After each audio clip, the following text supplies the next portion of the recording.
हमारे मथुरा शहर के बड़े कवियों में आदरणीय सोहनलाल शीतल जी का नाम है। मैं एक और जो नवांकुर है, मैं बीच बीच में इस प्रकार से पुराने की कोशिश कर रहा हूँ। आकाश गौतम को आमंत्रित कर रहा हूँ। व्यंग में रचना लिख रहा है आकाश आजकल। माँ शारदे को प्रणाम करते हुए मंच की सहमति चाहता हूँ और मैं ज़्यादा कुछ नहीं बोलूँगा, एक छोटी सी कविता पढ़ूँगा। लेकिन हम ब्रज की नगरी से हैं तो एक कुंडली से शुरुआत करूँगा। ये संवाद है भगवान श्री कृष्ण का बंसी से। तो संवाद ऐसे है कि मैं बांस का टुकड़ा थी पर तुमने बंसी बनायो, मैं धन्य हो गई प्रभु जब अधीरों से लगायो। जब अधीरों से लगायो और सुर है मोए अनेकों दीने, तुमरे सुर पे नाचे गोपियां से कह रहे कीने। सुन बंसी की बात कवि गौतम ललचा कर बोले, हमरे खोलो भाग प्रभु जैसे बंसी के खोले। कि कहे माधव कहे गोविंद अनेकों नाम होते हैं, ये माखन चोरी कर कर खाए ऐसे काम होते हैं। और एक कुब्जा को कर स्पर्श दी सुंदर सी एक काया, ऐसा कार्य करने वाले मेरे घनश्याम होते हैं।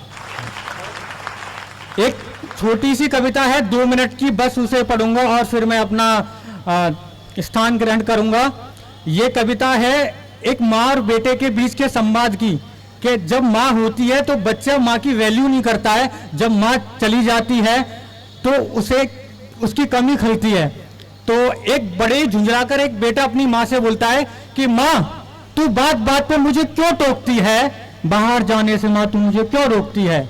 माँ बात बात पे तू मुझे क्यों टोकती है, बाहर जाने से तू मुझे क्यों रोकती है। माँ दोस्तों के बीच में होता हूँ तो तू मुझे शर्मिंदा करती है। माँ जब तू पल पल पे मुझे कॉल करती है, ठीक से सोने नहीं देती, सुबह जल्दी उठा देती है। ये मत कर वो मत कर ऐसे सवालों से तू मुझको पका देती है।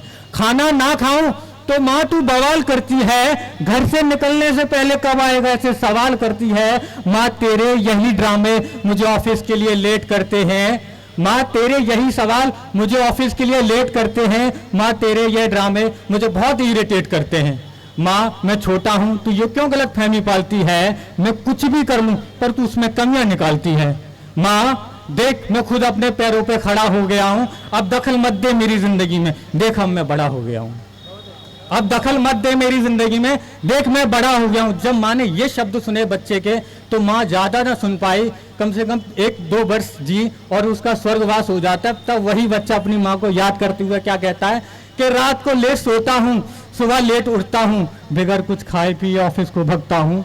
जैसे ही ऑफिस को जाता हूँ तो कुछ सोच के दहलीज पर रुक जाता हूँ कि शायद पीछे से माँ कहेगी, शायद पीछे से माँ कहेगी कि खाली पेट मत जा, कुछ तो खाकर जा, और कितनी देर में आएगा वापस ये बता कर जा। जब पीछे मुड़कर देखता हूँ तो कोई नहीं होता ये कहने वाला, माँ अब सच में अकेला पड़ गया तेरा लाला। तू होती तू समय पे उठाती, तू होती तू समय पे खिलाती। पाबंदियां जब से हटी है माँ तेरी, मैं अपने ढंग से जीने लगा हूँ। पर माँ तेरे जाने के बाद मैं शराब भी पीने लगा हूँ। पर माँ तेरे जाने के बाद मैं शराब भी पीने लगा हूँ। अब तुझको याद करके मैं रोज ही रोता हूँ। वापस आ जा माँ, मैं अभी बड़ा नहीं हुआ अभी भी छोटा हूँ। वापस आ जा माँ, मैं अभी बड़ा नहीं हुआ अभी भी छोटा हूँ। 4 पंक्ति की इजाजत चाहूंगा, फिर मैं अपना स्थान ग्रहण करूंगा। कि एक कलमकार के लिखने का कोई आकार नहीं होता और कलमकार का लिखना कोई व्यापार नहीं होता। और जब तक के कलमकार अपने देश हित में ना लिख सके तब तक वो कलमकार कोई कलमकार नहीं होता। जय हिंद जय भारत।